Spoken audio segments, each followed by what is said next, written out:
Mobile স্টাডিতে সকলকে আরেকবার স্বাগত। আমি রবীন জানা দশম শ্রেণীর বাংলা বিষয় নিয়ে আলোচনা করছি। আজকে সাহিত্য সঞ্চয়নের আরেকটি বিশেষ পর্বে আমরা আজকে আলোচনা করব। সেটি হচ্ছে অভিষেক, মাইকেল মধুসূদন দত্তের লেখা যে অভিষেক কবিতাটা আছে সেটা নিয়ে আজকে আমরা আলোচনা করব। তবে আর বেশি কথা না বাড়িয়ে আমরা, যেহেতু এই অভিষেক কবিতাটি খুবই বড়, তাই সময় নষ্ট না করে আমরা সরাসরি বিষয়ের মধ্যে প্রবেশ করব। তবে চলো কি আছে একটু আমরা সেখানে আলোচনা করি।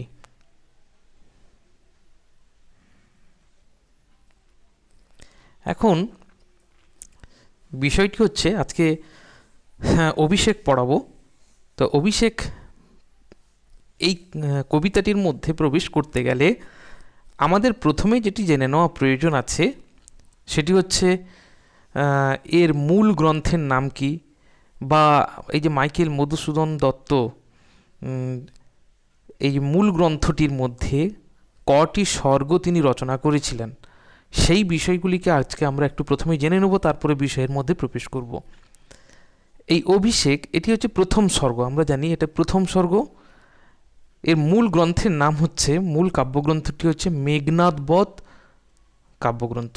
মেঘনাদবধ কাব্য থেকে তার যে প্রথম স্বর্গ, অর্থাৎ এখানে বলতে গেলে স্বর্গ সংখ্যা হচ্ছে 6টি। 6টি স্বর্গে মেঘনাদবধ কাব্যকে মাইকেল মধুসূদন দত্ত রচনা করেছিলেন। এর মধ্যে প্রথম স্বর্গের নাম হচ্ছে অভিষেক।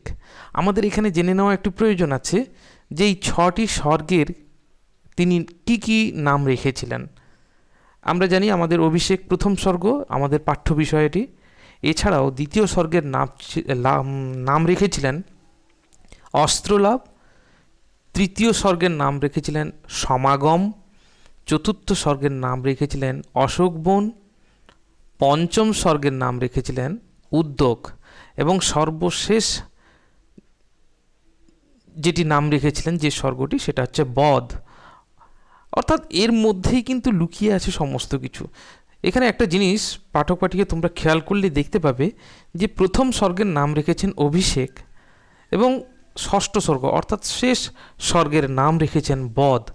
বধ মানে আমরা জানি যে হত্যা করা বা মৃত্যু। ঠিক তেমনিভাবে আমরা প্রথম স্বর্গে যদি চলে আসি, যেটা আমাদের পাঠ্য বিষয়, সেখানে দেখব অভিষেক। অভিষেক কথার অর্থ কী, অভিষেক মানে কি, সেইটুকু আমাদের আগে জেনে নেওয়া দরকার আছে।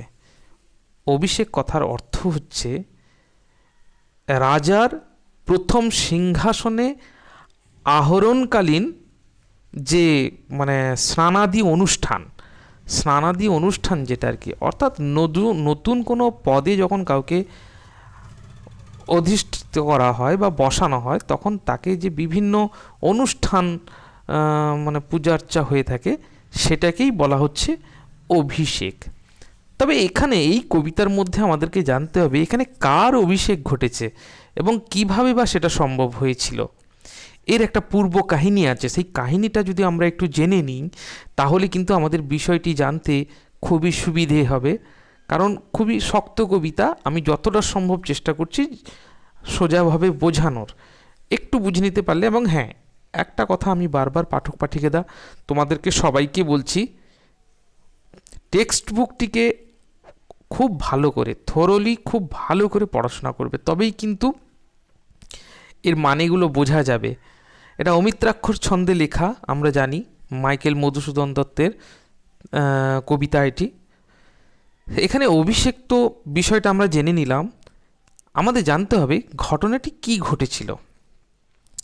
ঘটনাটি ঘটেছিল রাবণের প্রিয় পুত্র বীরবাহু, অর্থাৎ মেঘনাদের ছোট ভাই বীরবাহু রাম লক্ষ্মণের সঙ্গে যুদ্ধে হত হয়েছে, মারা গেছে। এই খবরটি কে দিচ্ছে? মকরাক্ষ, অর্থাৎ ভগ্নদূত মকরাক্ষ এই খবরটি নিয়ে এসে রাজসভায় রাবণের কাছে বলছে যে আপনার বীরপুত্র বীরবাহু যুদ্ধক্ষেত্রে পরাক্রমিতা দেখিয়ে, যুদ্ধের যে বীর পুত্র আপনার আজকে মৃত্যুবরণ করেছে। এই খবরটি পেয়ে শোকে আকুল হয়ে ওঠে রাবণ। আর ঠিক সেই সময় ওই রাজসভার মন্ত্রী যিনি ছিলেন সারণ, তাকে সান্ত্বনা দেন। সারণ সান্ত্বনা দিয়ে তারপরে তিনি করেন কি না, রাজপ্রাসাদের ওপরে উঠে গিয়ে তিনি যুদ্ধক্ষেত্রকে দেখতে থাকেন এবং শোকে বিহ্বল হয়ে তিনি দেখছেন, যুদ্ধক্ষেত্রের দিকে তাকিয়ে আছেন। এবং সেখানে কি করে এই যে হনুমান সৈন্যকে নিয়ে রামচন্দ্র সমুদ্র পথ দিয়ে ওই ভাসমান শিলাকে জলে ভাসিয়ে কী করে পৌঁছালো, সেখানে বরুণদেব যে সাহায্য করেছে, এই বিষয়টি জেনে বরুণদেবকেও তিনি তিরস্কার করতে ছাড়েন না। হ্যাঁ, এবং তারপরে দেখা যাচ্ছে যখন রাজসভায় ফিরে আসছেন এবং সেখানে তিনি মনস্থির করছে, চিত্রাঙ্গদা অর্থাৎ বীরবাহুর মা চিত্রাঙ্গদা দেবী ওখানে প্রবেশ করে রাবণকে বিভিন্নভাবে তার মানে শোকের কাহিনী, তিনি যেহেতু তার পুত্র মারা গেছেন তিনি শোকাহত, সেই খবরগুলো যিনি যখন বলছেন, আলুথালু কেশ, আর দেখা যাচ্ছে কি না শাড়ির আঁচল মাটিতে মানে ঘোষটাতে তিনি প্রবেশ করছেন রাজপ্রাসাদে।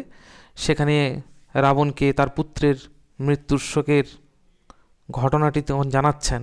এবং যখন রাজপ্রাসাদ থেকে বেরিয়ে গেলেন তখন থরথর কম্পমান পায়ে, দাঁড়াতে পারছেন না রাবণ, বৃদ্ধ হয়ে এসছেন।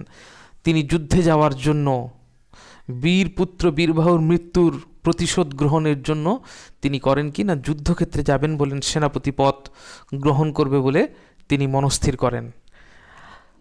এই খবরটি দেবী লক্ষ্মী করেন কি না, ধাত্রী প্রভাসার ছদ্মবেশ ধারণ করে মেঘনাদের প্রমোদ উদ্যানে, কারণ মেঘনাদ তখন লঙ্কায় ছিলেন না, তিনি প্রমোদ উদ্যানে, তিনি তো জানেন যে রামকে তিনি টুকরো টুকরো করে কেটে মানে ধনুকের সাহায্যে তিনি মেরে দিয়েছেন। সেই আনন্দে তিনি প্রমোদ উদ্যানে গেছেন, তার যে প্রমোদ উদ্যান সেখানে গিয়ে নাচ গান হয়, ওইখানে মানে গিয়ে তিনি প্রমোদ উদ্যানে মেতে আছেন, স্ত্রীও গেছে সঙ্গে।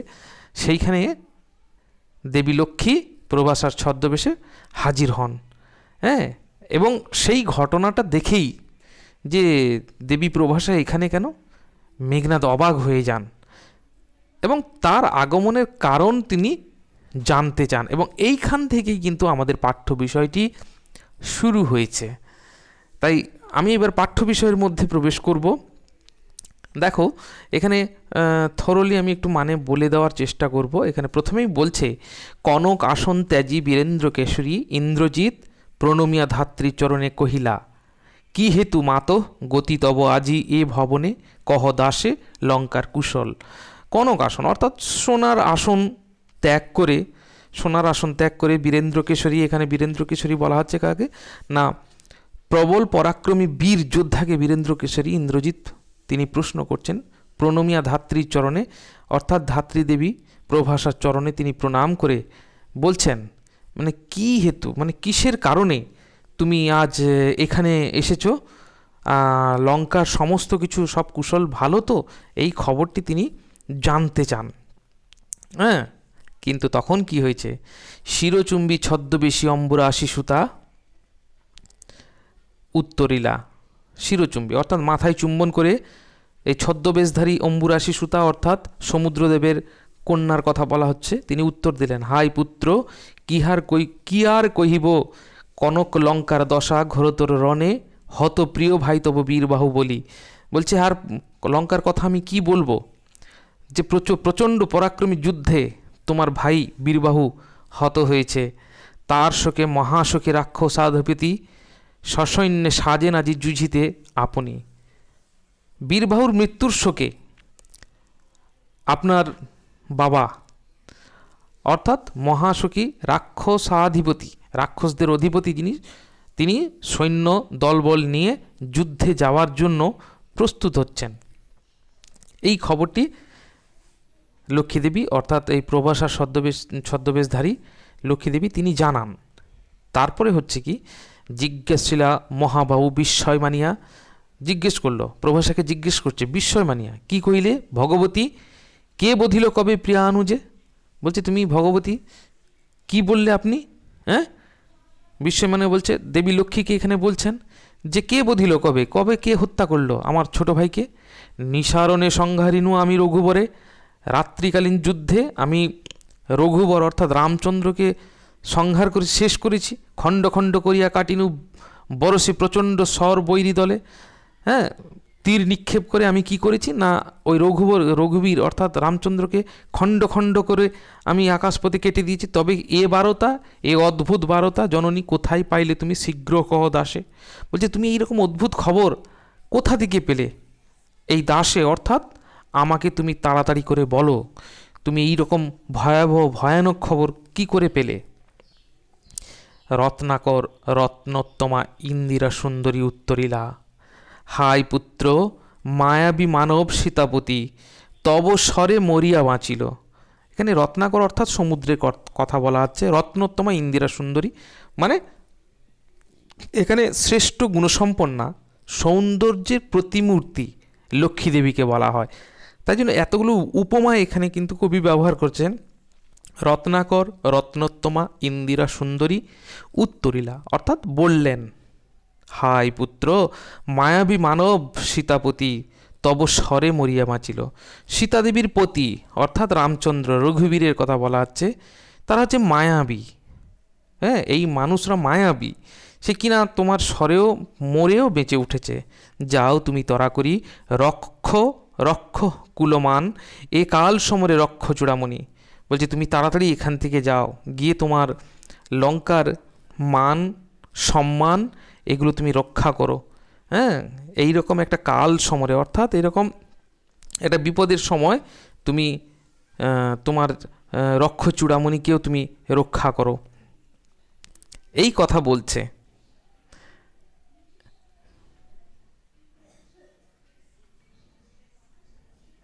ছিঁড়িলা কুসুম দাম রোষে মহাবলী মেঘনাথ, ফেনাইলা কনক বলয় দূরে, ফেলাইলা কনক বলয় দূরে, পদতলে পড়ি শোভিল কুণ্ডল, যথা অশোকের ফুল অশোকের তোলে আভাময়, ধিক মোরে কহিলা গম্ভীরে কুমার, হা ধিক মোরে বৈরী দল বেড়ে স্বর্ণ লঙ্কা, হেতা আমি বামাদল মাঝে। এখানে একটা জিনিস খেয়াল করলে আমরা দেখতে পাবো, এখানে এই খবর পাওয়ার পরেই ইন্দ্রজিৎ অর্থাৎ মেঘনাদের মধ্যে একটা উন্মাদনা সৃষ্টি হয়, তিনি নিজেকে ধিক্কার জানাতে থাকে। এখানে তার বর্ণনা কবি দিয়েছেন, ছিঁড়িলা কুসুম দাম অর্থাৎ ফুলের মালা, রোষে মহাবলী রেগে গলায় যে মালা ছিল সেই মালাকে তিনি ছিঁড়ে ফেললেন। ফেলাইলা কনক বলয় দূরে অর্থাৎ কানে যে দুল ছিল সে দুলগুলোকেও টেনে ছিঁড়ে ফেলে দিল। অনেক পায়ের পদতলে পড়ি শোভিল কুণ্ডল, এই কানের দুলগুলোকে কী করলো?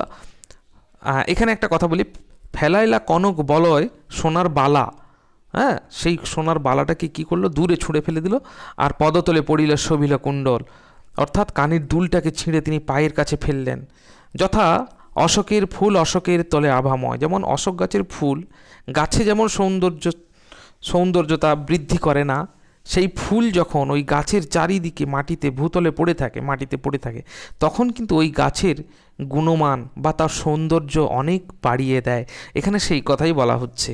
ধিক মোরে, ইন্দ্রজিৎ নিজেকে ধিক্কার জানাচ্ছে। কহিলা গম্ভীরে কুমার, এখানে কুমার হচ্ছে মেঘনাদ, তিনি নিজেকে ধিক্কার জানাচ্ছে। হা ধিক মোরে বৈরী দল বেড়ে স্বর্ণলঙ্কা, স্বর্ণলঙ্কার চারিদিকে সৈন্য, এখানে স্বর্ণলঙ্কার চারিদিকে কি হচ্ছে? শত্রুর দল, তারা মানে ছেয়ে গেছে, সেই কথা বলছে।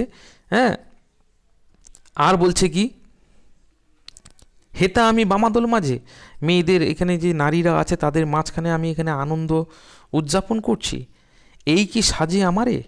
এটাকে আমাকে শোভাবর্ধন করে? দশাননতজ্জ আমি ইন্দ্রজিৎ, আর রথ আনরথ তরা করি, ঘুচাব এ অপবাদ বধিরিপু কুলে। অর্থাৎ বলছে যে আমি দশাননের আত্মজ, আমি ইন্দ্রজিৎ, হ্যাঁ আমার এখানে এগুলো শোভা পায় না, আমার রথ তাড়াতাড়ি করে নিয়ে এসো, আমি ওই শত্রু দলকে তার মানে এই অপবাদ আমি ঘুচিয়ে দেবো, শেষ করে দেবো।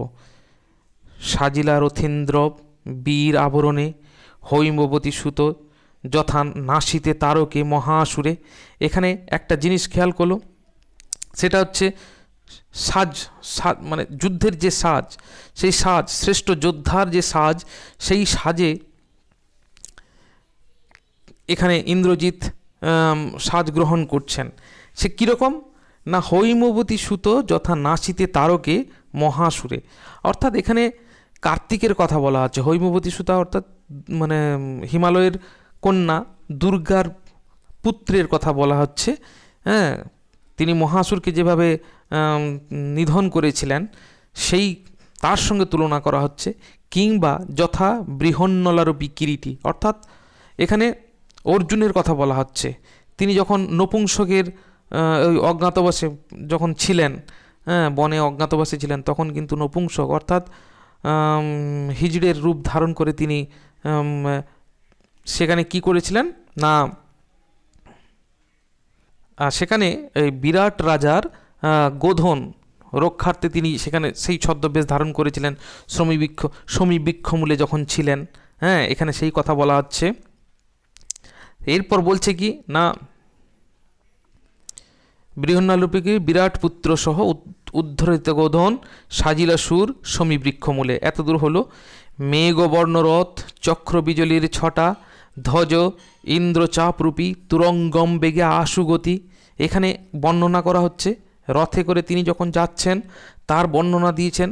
কীরকম না তিনি বলছেন যে মেঘ যেন তার রথ, বিজলির ছটা যেন তার চক্র, পতাকা যেন ইন্দ্রের ধনু এবং তার ঘোড়া যেন বায়ুর মতো গতিতে ছুটছে। সেই কথা এখানে বলা হচ্ছে। মেঘবর্ণ রথ চক্র বিজলির ছটা ধ্বজ ইন্দ্রচাপরূপী তুরঙ্গম বেগে আশুগতি।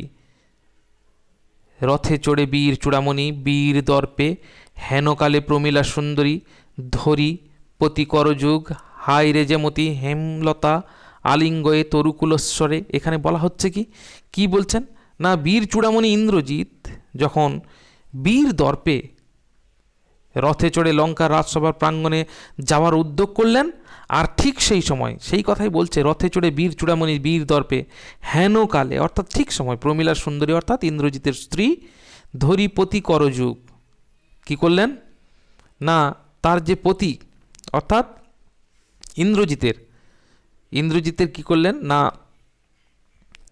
তার এখানে বলতে গেলে কি বলতে হবে না যেমন স্বর্ণলতা আলিঙ্গন করে ধরে অর্থাৎ জড়িয়ে ধরে, ঠিক সেই রূপ মহিরুকে আলিঙ্গনবদ্ধ অবস্থায় থাকে, তেমনিভাবে প্রমীলা কি করলো না স্বামী ইন্দ্রজিতের হাত দুটি ধরে কাঁদতে কাঁদতে বললেন হেমলতা, সেই কথাই বলা হচ্ছে কহিলা কাঁদিয়া ধ্বনি কোথা প্রাণ শোকে রাখিয়ে দাসীরে কহ চলিলা আপনি। বলছে কোথায় চললে, এই দাসীকে রেখে তুমি কোথায় চললে একা ছেড়ে দিয়ে? কেমনে ধরিব প্রাণ তোমার বিরহে, আমি কি করে বাঁচবো তোমাকে ছাড়া, এ অভাগী কি করে বেঁচে থাকবে। হায় নাথ গহন কাননে ব্রততি বাঁধিলে সাধে করি পদ, যদি তার রঙ্গরসে মনঃ না দিয়া মাতঙ্গ যায় চলি, তবু তারে রাখে পদাশ্রমে যজুনাথ। কি বলছে এখানে না এখানে এই ইন্দ্রজিতের হাত দুটি ধরে যখন কাঁদছেন আর সেই সময় তিনি বলছেন এই দাসীকে রেখে তুমি কোথায় চলে যাচ্ছ, এই গভীর বনে আপনার বিরহে কেমন করে আমি প্রাণ ধারণ করব। তারপরে বলছে করি অর্থাৎ হাতির পায়ে লতা বেষ্টন করলে তাতে কি হয়েছে, হাতি তাতে ভ্রুক্ষেপ করে না, কিন্তু ভ্রুক্ষেপ না করলেও তাকে কিন্তু একেবারে ছিঁড়ে ফেলে না, তাই না। তবে কেন আজ এই দাসীকে আপনি ত্যাগ করে যাচ্ছেন, এই কথাই বলা হচ্ছে এখানে যে কেন তুমি এই দাসীকে কেন ত্যাগ করে চলে যাচ্ছ। হ্যাঁ, কেমনে ধরিব প্রাণ তোমার বিরহে, যাকে বেঁধেছিলে হ্যাঁ মাতঙ্গ যাই চলি তবু তারে রাখে পদাশ্রম যোজনা। তবে কেন তুমি গুণনিধি তেজ কিঙ্কিরি রাজি, হ্যাঁ তবে কেন তুমি আমাকে তবে কেন আজ এই দাসীকে আপনি, কিঙ্কিরি কথার অর্থ হচ্ছে দাসী, এই দাসীকে তুমি কিনা ছেড়ে আজকে ত্যাগ করে চলে যাচ্ছ। হাসিয়া উত্তরিলা মেঘনাথ হেসে উত্তর দিল কি ইন্দ্রজিতে জিতি তুমি সতী বেঁধেছ যে দৃঢ় বাঁধে, কে পারে খুলিতে সে বাঁধন, তরায়ে আমি আসিব ফিরিয়া। বলছে তুমি ইন্দ্রজিৎকে জয় করেছ। ইন্দ্রজিৎ হেসে বলছেন ইন্দ্রজিৎকে জয় করে তুমি যে দৃঢ় বন্ধনে আবদ্ধ করে রেখেছ তা কেউ খুলতে পারবে না। হ্যাঁ, আর বলছে কি না, আমি তাড়াতাড়ি ফিরে আসবো, আমি তাড়াতাড়ি ফিরে আসবো। কল্যাণী সমরে নাসি তোমার কল্যাণে রাঘবে, বিদায় এবে দেহ বিধিমুখী। অর্থাৎ আমি তাড়াতাড়ি রামচন্দ্রকে পরাজিত করে ফিরে আসব, এবং তা শুধু তোমার মঙ্গলার্থে।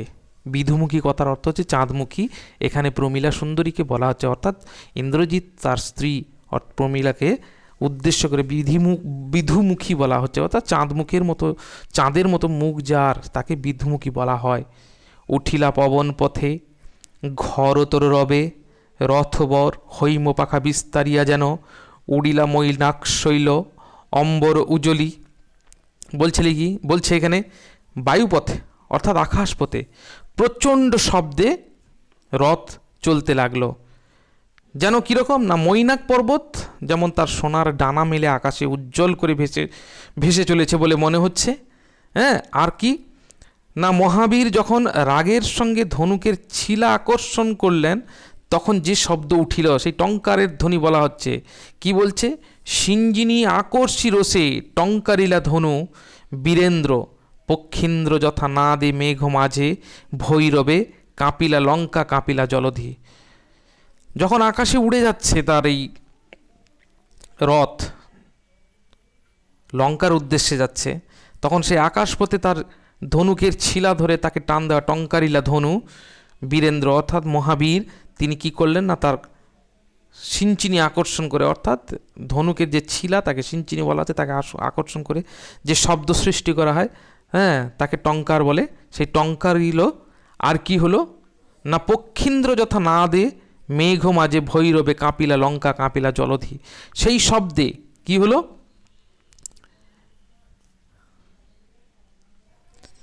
ওই শব্দটাকে তুলনা, ওই যে শব্দটি, ওই শব্দটিকে তুলনা করা হচ্ছে গরুড়ের সঙ্গে। হ্যাঁ, গরুড় যেন সেই ভয়ঙ্কর শব্দ করছে। হ্যাঁ, এদিকে কি হয়েছে না, সারা লঙ্কা কেঁপে উঠল, আর কাঁপিলা জলধি অর্থাৎ সমুদ্র যেন কেঁপে উঠল সেই শব্দে। হ্যাঁ, সাজিলা রাবণ রাজা বীর মদেমতি, সাজিছে রাবণ রাজা বীর মদেমতি, বাজিছে রণবাজনা গরজিছে গজ, হেসে অশ্ব হুঙ্কারিছে পদাতিকে রথি, উড়িছে কৌশিক ধ্বজ, উঠিছে আকাশে কাঞ্চন কুঞ্চক সভা। এখানে একটা জিনিস খেয়াল করো, যুদ্ধের, রাবণ যে যুদ্ধে যাচ্ছেন তার একটা বর্ণনা এখানে দেওয়া হয়েছে। কি বলছে না, লঙ্কেশ্বর অর্থাৎ লঙ্কারেশ্বর রাবণ বীর মদে মেতে রণসাজে সজ্জিত হচ্ছেন। তাই এখানে বলছে সাজিচ্ছে রাবণ রাজ বীর মদে মতি। কি হচ্ছে না, চারিদিকে রণবাদ্য বাজছে, হাতি ঘোড়া আর যে সমস্ত সৈন্যবাহিনী, পদাতিক সৈন্যবাহিনী, তারা বিভিন্ন শব্দ করছে, প্রচুর জোরে আওয়াজ তুলছে, শব্দ করছে। হ্যাঁ, রেশমি পতাকা উঠছে, যুদ্ধের যে কৌশিক ধ্বজের কথা বলা হচ্ছে সেই পতাকা উঠছে, বর্মের স্বর্ণাভ আলো আকাশে ছড়িয়ে পড়ছে, সেই কথা উঠিছে আকাশে কাঞ্চক কুঞ্চক সভা। এই কাঞ্চক কুঞ্চক কথার অর্থ হচ্ছে বর্মের যে স্বর্ণাভ আলোর ছটা, হ্যাঁ, সেই তার কথা বলা হচ্ছে। হেনকালে তথা দ্রুতগতি উত্তরিলা মেঘনাদ রথি। ঠিক সেই সময় মেঘনাদ রথ নিয়ে নামলো। কোথায় নামলো? লঙ্কাতে। নাদিলা করবুর দল হেরিবীর বরে মহাগর্বে। হ্যাঁ, ইন্দ্রজিৎকে দেখে সৈন্যদল কী করলো, গর্জন করে উঠল, জয়ধ্বনি দিতে শুরু করলো। নমিপুত্র পিতার চরণে করজোড়ে কহিলা। হ্যাঁ, যেখানে রাবণ যুদ্ধে যাওয়ার জন্য সেনাপতি পদ গ্রহণ করে যুদ্ধে যাবে বলে তৈরি হচ্ছেন, সেখানে গিয়ে হ্যাঁ মাথা নত করে পিতার পায়ে হাত দিয়ে প্রণাম করছেন, করজোড়ে কহিলা। তারপর বলছেন, হ্যাঁ, প্রণাম করে হাত জোড়ো করে তিনি বলছেন, হে রক্ষকুলপতি, শুনেছি মরিয়া নাকি বাঁচিয়াছে পুনঃ রাঘব। এখানে একটা জিনিস আমরা খেয়াল করে দেখব, তিনি কোনো ভনিতা না করে একজন যে সত্যিকারে বীর যোদ্ধা, তিনি সরাসরি তার বাবাকে প্রশ্ন করছে, পিতাকে প্রশ্ন করছে, হে রক্ষকুলপতি, শুনেছি মরিয়া নাকি বাঁচিয়া আছে পুনঃ রাঘব। আমি নাকি শুনেছি যে রক্ষকুলপতি রাবণকে প্রশ্ন করছেন যে মরে গিয়েও নাকি ওই রাঘব বেঁচে উঠেছে। এ মায়াপিত বুঝিতে না পারি, কিন্তু অনুমতি দেহ সমূলে নির্মল করিব পা মরে আছে। বলছে এটা কীরকম মায়া সেটা আমি নিজেই বুঝে উঠতে পারছি না, তবে আমাকে একবার অনুমতি দেন, আর একবার যুদ্ধক্ষেত্রে যাওয়ার জন্য আমাকে অনুমতি দেন। আমি আমি ওকে একেবারে গোড়া থেকে উৎপাটন করে দেবো, অর্থাৎ শেষ করে দেবো সমূলে। হ্যাঁ, আপনি অনুমতি দিন পিতা, আমি অগ্নি মানে তাকে। এবারে বলছে কি, ঘোর রসানলে করি ভস্য, বায়ু অস্ত্রে উড়াইব তারে, নতুবা বাঁধিয়া আনি দিব রাজপদে। বলছে ওকে বায়ু অস্ত্রে ভস্য করে দেব, উড়িয়ে দেব, আর নয়তো আপনার চরণে ওকে বেঁধে নিয়ে আসবো।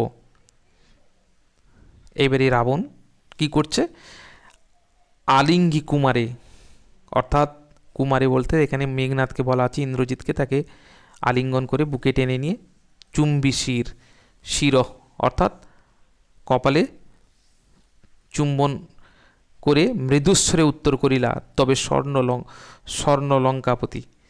স্বর্ণলঙ্কাপতি রাবণ ধীরে ধীরে মৃদুস্বরে, অর্থাৎ স্বরটাকে নিম্নমানে রেখে তিনি উত্তর দিলেন, রাক্ষসকুল শেখর তুমি বৎস, তুমি রাক্ষসকুল ভরসা।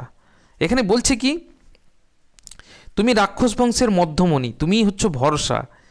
হ্যাঁ, এ কাল সমরে নাহি চাহে প্রাণ মম পাঠাইতে তোমা বারংবার। এই মৃত্যুপুরী যুদ্ধে তোমাকে বারবার পাঠাতে আমার মন চাইছে না। হ্যাঁ, হায় বিধি বাম মম প্রতি, বলছে বিধাতাও আমার প্রতি বিরূপ। বাম মম প্রতি কথার অর্থ হচ্ছে বিরূপ, মম মানে আমার প্রতি বিধাতাও বিরূপ হয়ে আছে। তারপরে তিনি বলছেন এখানে আশ্চর্যের কিছু ঘটনা। তিনি বলছেন, কে কবে শুনেছ পুত্র ভাসে শিলা জলে? যে কোনোদিন কারোর কাছে তুমি শুনেছ যে শিলা, ভারী শিলা ওটা জলে ভাসে? কে কবে শুনেছে? কেউ কোনোদিন শুনেছে?